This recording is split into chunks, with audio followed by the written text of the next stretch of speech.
নমস্কার, আমি Monika, Monika's recipe and blog থেকে আজকে একবারে একটা ভিন্ন ধরনের ঘরোয়া উপকরণ দিয়ে চপ বানিয়ে নিলাম।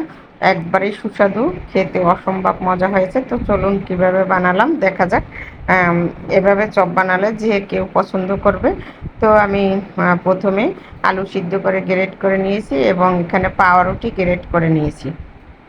পাউরুটি আর আলু, এখানে আছে বিভিন্ন ধরনের মশলা, জিরার গুঁড়া, তারপরে লবণ, হলুদ, মরিচ, চিলি ফ্লেক্স, ধনিয়া জিরার গুঁড়ো এবং আলাদা জিরার গুঁড়া একসাথে দিয়ে আমি সবগুলো একটু তেলে ভেজে নিব। তো ভাজাটা দেখানো হয়নি, ক্যামেরাম্যান ছিল না, তাই আমি ভেজে নিয়ে আসছি। দেখতেই পাচ্ছেন কালারটা কত সুন্দর আসছে। সবগুলো এখন বানিয়ে নিব।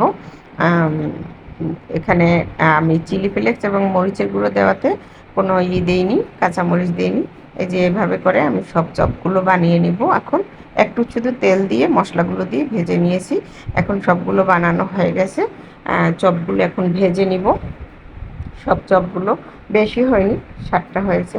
এখন ভেজে নিব। ভাজার জন্য একটু চালের গুঁড়া পাতলা করে গুলে নিয়েছি এবং এখানে মুড়ির গুঁড়া নিয়েছি, মুড়িরে ব্লেন্ড করে গুঁড়া করে নিয়েছি। দেখতেই পাচ্ছেন চালের গুঁড়োর মধ্যে চপটা ভিজিয়ে এবং মুড়ির মধ্যে ভিজিয়ে চুলায় তেল দিয়ে দিলাম, গরম হয়ে গেছে, সেটার মধ্যে দিয়ে দিচ্ছি। এই যে আমি প্রত্যেকটা এভাবে করে দিয়ে দিচ্ছি তেলের মধ্যে। তো খেতে অসম্ভব অসম্ভব মজা এবং ঘরে এভাবে সাধারণ উপকরণ দিয়ে বাচ্চাদের বানিয়ে দেওয়া যায়, বাইরের থেকে না কিনে। তো দেখতেই পাচ্ছেন আমার সবগুলো তেলে দেওয়া হয়ে গেছে। একটু এক পিঠ হলে একটু উল্টাই দেবো, একটু আস্তে আস্তে করে উল্টিয়ে দেবো। এই যে দেখতে পাচ্ছেন আর এক পিঠ লাল হয়ে গেছে।